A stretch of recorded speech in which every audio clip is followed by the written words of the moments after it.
Carl Jung discovered something so disturbing about human identity that he warned it could lead to complete psychological disintegration.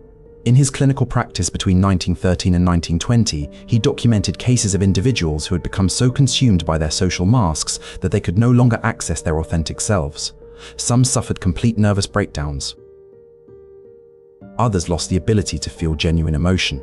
A few even forgot who they were entirely. This wasn't a rare condition. Jung realized that nearly every person he encountered was living inside what he called the persona trap, a psychological prison of our own making, constructed from the expectations of others, the demands of society, and our desperate need for acceptance. But here's what made Jung's discovery truly dangerous. He found that the people who appeared most successful, most admired, most perfectly adapted to society were often the ones in the greatest psychological peril. Their polished exteriors concealed inner voids so profound that Jung feared they might never recover their true identities. Some people spend their entire lives perfecting a performance. Others wake up one day and realize they've become a stranger to themselves. By the end of this exploration, you'll understand why this psychological phenomenon either leads to a life of quiet desperation and eventual collapse, or becomes the catalyst for the most profound transformation a human being can experience. In the autumn of 1916, a 34-year-old businessman named Heinrich walked into Jung's consultation room in Küsnacht, Switzerland. Heinrich was, by all external measures, extraordinarily successful. He managed one of Zurich's most prestigious banks, wore impeccably tailored suits, spoke 4 languages fluently, and was regarded by colleagues as the embodiment of Swiss efficiency and respectability. Yet Heinrich came to Jung because he had begun experiencing what he described as terrifying episodes of unreality. During important board meetings, he would suddenly feel as though he were watching himself from outside his body. At dinner parties with his wife and influential friends, he would smile and make witty conversation while internally screaming. Most disturbingly, when he looked in the mirror each morning, he no longer recognized the man staring back. Jung's clinical notes from November 12, 1916 record Heinrich's exact words: "Dr. Jung, I have perfected the art of being what everyone expects. I am the dutiful son, the reliable husband, the respected banker. But I have no idea who I am when no one is watching. It's as if I've spent so many years performing that the performer has consumed the person." Heinrich's wife had sent him to Jung after finding him one evening, still in his business suit, sitting motionless in their library for over 3 hours. When she asked what was wrong, he could only whisper, "I don't know how to stop being him." Jung immediately recognized something he had been studying intensively since his own psychological crisis 3 years earlier. Heinrich wasn't suffering from a nervous disorder or a simple identity confusion. He was experiencing the complete domination of what Jung would come to call the persona, the social mask we wear to meet the demands of our environment. But Jung discovered something even more catastrophic about Heinrich's condition. The persona, what it is, and why it matters. Jung defined the persona as a complicated system of relations between the individual consciousness and society, fittingly enough, a kind of mask, designed on the one hand to make a definite impression upon others, and on the other to conceal the true nature of the individual. The persona isn't inherently pathological.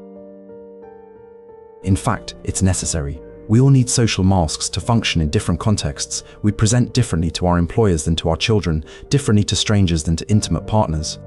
The persona becomes dangerous only when we forget it's a mask, when we mistake the performance for our authentic self. Jung identified several distinct types of persona entrapment, each with unique psychological signatures. Type 1, the professional persona. This occurs when someone becomes completely identified with their occupational role. Jung wrote in his 1928 essay, The Relations Between the Ego and the Unconscious, the danger is that they become identical with their personas, the professor with his textbook, the tenor with his voice. Consider the surgeon who cannot relate to her family without the authority and emotional detachment required in the operating room.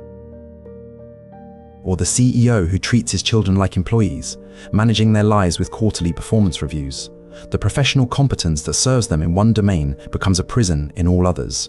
Real-world example, a prominent attorney Jung treated could not stop cross-examining his wife during casual conversations. Every dinner became a deposition. Every disagreement required evidence presented in logical sequence. His marriage nearly dissolved because he had become so fused with his courtroom persona that he couldn't access tenderness, vulnerability, or spontaneous affection. Type 2, the relational persona. This develops when identity becomes entirely dependent on relationships and the expectations of others. Jung observed that many of his female patients in the early 20th century suffered from what he called the adaptation neurosis. They had become so skilled at being the perfect wife, mother, or daughter that they had no sense of autonomous selfhood. Jung noted, one could say, with a little exaggeration, that the persona is that which in reality one is not, but which oneself, as well as others, think one is. Modern example, the people pleaser who changes their opinions, interests, and even values depending on who they're with. They're progressive with liberal friends, conservative with traditional family, spiritual in one context, skeptical in another. They've become a social chameleon with no stable core identity. Type 3, the idealized persona. This emerges when someone constructs an image of who they should be based on cultural ideals, family expectations, or internalized standards of perfection. Unlike other persona types that respond to external demands, the idealized persona is maintained by an internal tyrant, the individual's own harsh judgment. Jung observed, the persona is a complicated system of adaptation and one which is often so successful that the individual identifies with it, consciously at least, in a way that leaves no room for the realization that he is something quite different from his persona. Real-world example. The influencer who curates every aspect of their life for social media, constructing an image of effortless success, beauty, and happiness while privately battling depression and self-loathing. The distance between the presented self and the actual self becomes a source of profound psychological pain. Type 4, the defensive persona. This develops as protection against vulnerability and past trauma. The individual constructs an impenetrable facade. The tough cynic who trusts no one, the intellectual who lives entirely in abstraction, the comedian who deflects all serious emotion with humor. Jung cautioned, the persona is a semblance, a two-dimensional reality that the individual offers to the world, but behind it stands the three-dimensional, complex reality of the person. Now that you understand these variations of persona entrapment, you can begin to understand why Jung considered this discovery so dangerous. Danger 1. Psychological inflation and eventual collapse. When we identify completely with our persona, Jung warned, we experience what he called inflation, an over-identification with a particular role that grants us social power or recognition. We begin to believe we actually are the mask we wear. The psychological mechanism works like this. The external validation we receive for performing our persona role. The applause, the promotions, the admiration creates a feedback loop. We refine the performance. We receive more validation, we invest more identity into the role. Eventually, the persona consumes the ego entirely. Jung warned, identification with one's office or one's title is very attractive indeed, which is precisely why so many men are nothing more than the decorum accorded to them by society. The consequence is inevitable when circumstances remove the role. Retirement, job loss, divorce, aging out of relevance. The individual experiences complete identity collapse. Without the persona, they discover there's nothing underneath. The successful executive who falls into suicidal depression after retirement. The beautiful woman who becomes invisible after age erases the power her looks once granted. They haven't lost something external, they've lost themselves because they mistook the external for themselves. Danger 2. Shadow accumulation and explosive return. Jung discovered that everything we exclude from our persona, the traits, desires, emotions, and aspects of ourselves deemed unacceptable, doesn't disappear. It accumulates in what he called the shadow, the unconscious repository of everything we've rejected about ourselves. The minister who preaches purity while secretly battling addictions. The strict authoritarian parent who once rebelled against their own parents. The rational intellectual who has violent fantasies. The devoted spouse who obsesses over infidelity. Jung observed, everyone carries a shadow, and the less it is embodied in the individual's conscious life, the blacker and denser it is. The mechanism, the more rigidly we maintain a particular persona, the more material we force into the shadow. Anger for those who perform constant kindness. Vulnerability for those who project strength. Selfishness for those who perform endless selflessness. The shadow grows in pressure like a psychological abscess. The consequence, if unintegrated, eventually the shadow erupts. The eruption is rarely subtle. Scandals, affairs, sudden rage, nervous breakdowns, substance abuse. The more perfect the persona appeared, the more spectacular its collapse. We've all witnessed the shocking revelation that someone we thought we knew, The trusted leader, the devoted parent, the moral exemplar, has been living a secret life of complete contradiction. Danger 3. Soul loss and the living death. This is what Jung considered the most tragic danger, the gradual atrophy of the authentic self through chronic persona identification. Unlike the dramatic collapses of the first two dangers, this is a slow death, the quiet tragedy of a life never truly lived. Jung wrote, "The danger is that one becomes what one appears to be. Personality is in part the expression of innate predisposition, but it is also profoundly influenced by environmental demands." The psychological mechanism, when we consistently deny authentic impulses, feelings, and desires in favor of performing our persona role, the neural pathways to our authentic self literally weaken. We lose access to genuine emotion. We can no longer distinguish between what we actually want and what we've been conditioned to want. Creative impulses die unexpressed. Passions are forgotten. The voice of authentic desire grows so quiet we can no longer hear it. Jung's warning was stark. There are as many nights as days, and the one is just as long as the other in the year's course. Even a happy life cannot be without a measure of darkness, and the word happy would lose its meaning if it were not balanced by sadness. A consequence, a life of comfort without meaning, achievement without fulfillment, connection without intimacy, success without satisfaction. These individuals often seek therapy in their 40s or 50s with a complaint. Jung heard repeatedly, "I've done everything right, achieved everything I was supposed to, but I feel empty.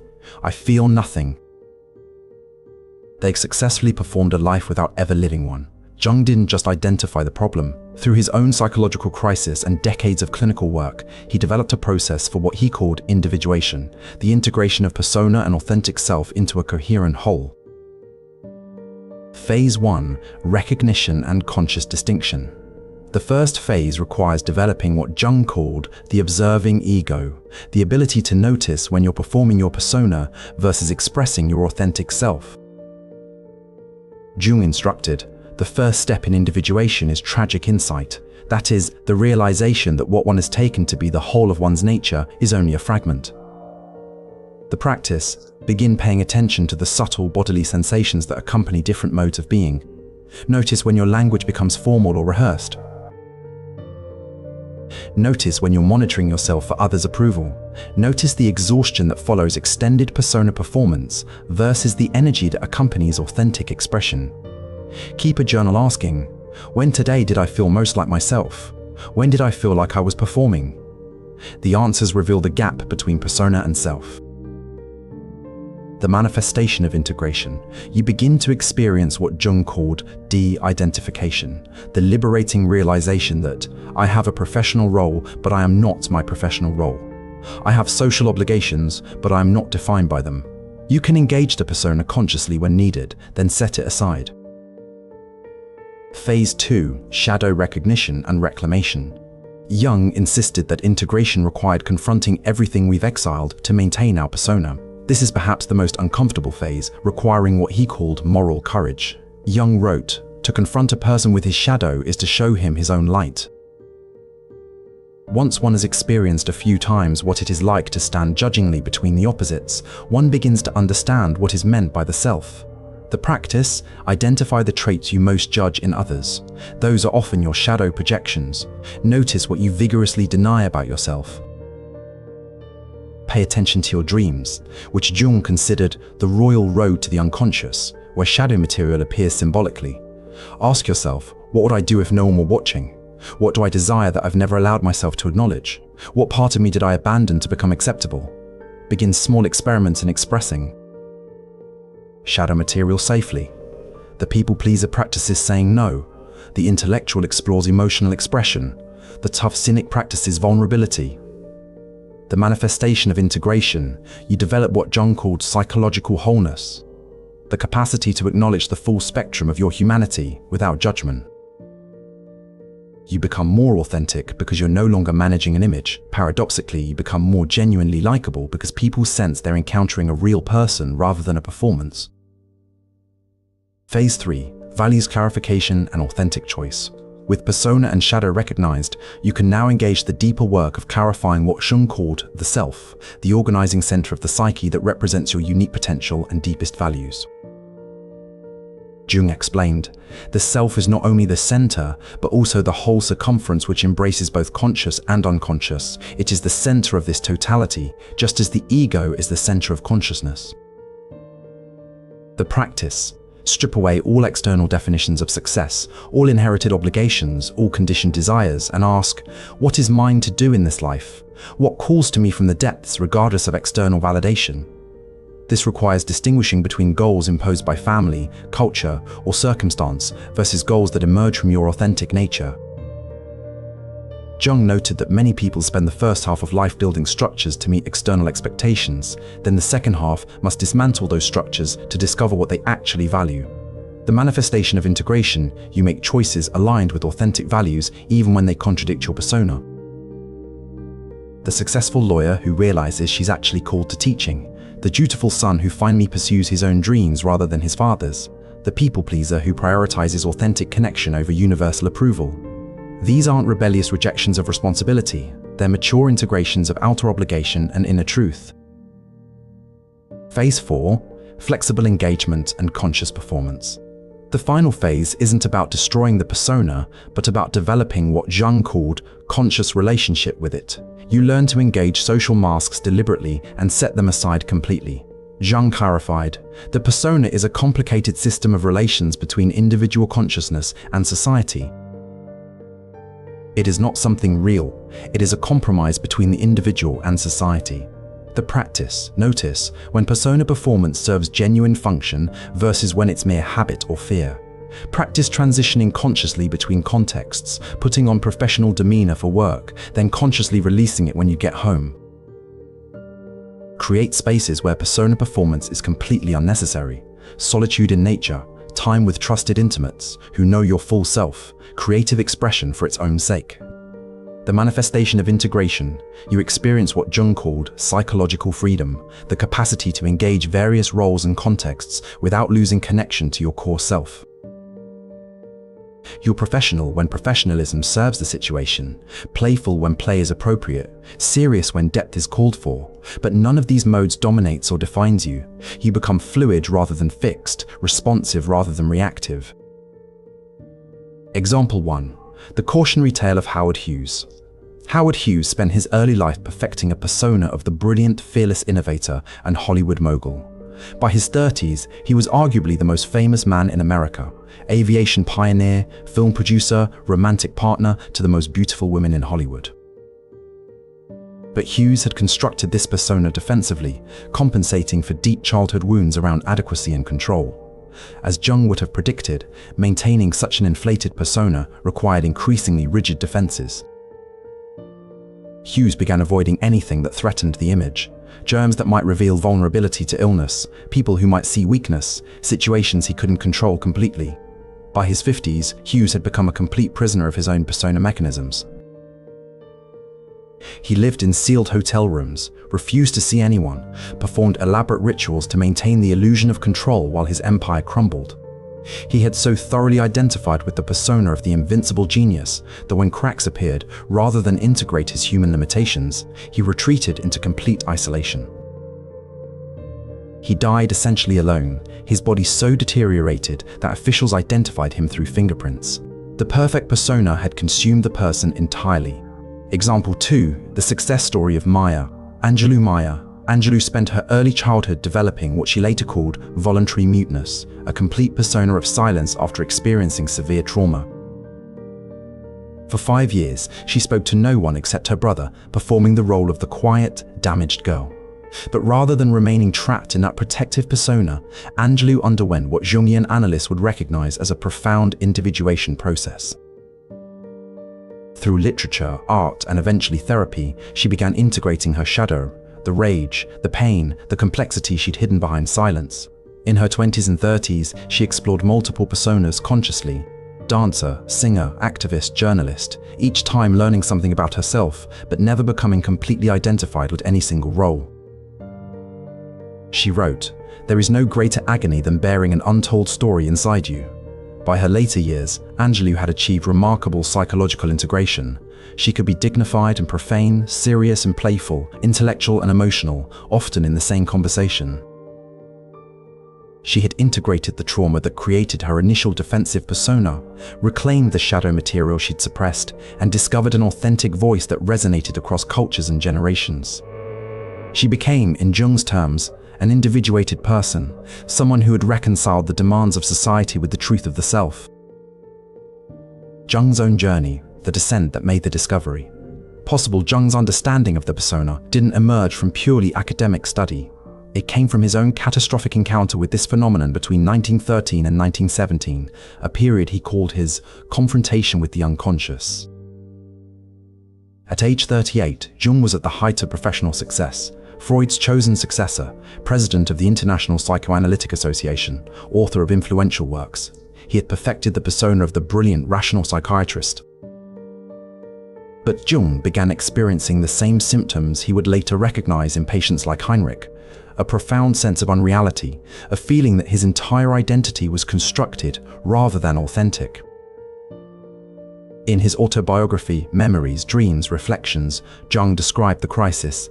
"I was living in a constant state of tension. Often I felt as if gigantic blocks of stone were tumbling down upon me. One storm followed another.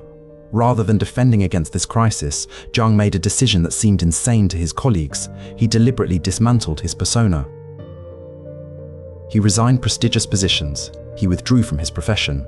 He began a systematic exploration of his unconscious through dreams, visions, and what he called active imagination. For years, Jung feared he was going mad. He encountered terrifying shadow material, violence, grandiosity, chaos. But he continued the descent, refusing to retreat into the safety of his professional persona. Slowly, he began to understand that the collapse of his persona wasn't pathology, it was transformation. Jung later wrote, "The privilege of a lifetime is to become who you truly are." His own journey through persona collapse and eventual integration became the foundation for his entire subsequent psychology. He discovered that the crisis of identity, the dissolution of the social mask, wasn't something to be medicated or managed. It was an invitation to individuation, to becoming whole. Let me tell you what happened to Heinrich, the banker who came to Jung feeling like a stranger to himself. The integration process took 3 years. It wasn't smooth or linear. Heinrich had to confront the reality that much of his life, his career choice, his marriage, even his carefully cultivated interests had been constructed to please his authoritarian father and meet social expectations rather than reflect his authentic desires. He didn't abandon his responsibilities or blow up his life. That would have been merely inverting the problem, replacing one persona, dutiful banker, with another, rebellious escapist. Instead, he began the painstaking work of discovering who he actually was beneath the performance. By 1920, Jung's notes record a transformed individual.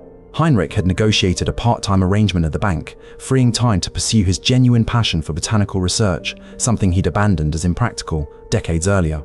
He'd developed honest conversations with his wife, revealing vulnerabilities he'd hidden for years. Some friendships ended because they were based entirely on persona performance, but others deepened into authentic intimacy. Most remarkably, Heinrich reported that the episodes of unreality had completely ceased. He wrote to Jung, "I can finally see myself in the mirror because there's someone actual to see. I'm no longer performing life, I'm living it."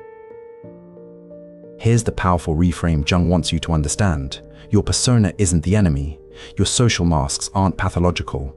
The discomfort you feel, the sense that you're performing, the exhaustion of maintaining an image, the fear that people don't know the real you, these aren't signs that something is wrong with you. They're signs that something is right. They're your psyche's wisdom telling you that you're capable of more authenticity, more wholeness, more genuine life than you're currently allowing yourself to experience. Your persona trap isn't a malfunction.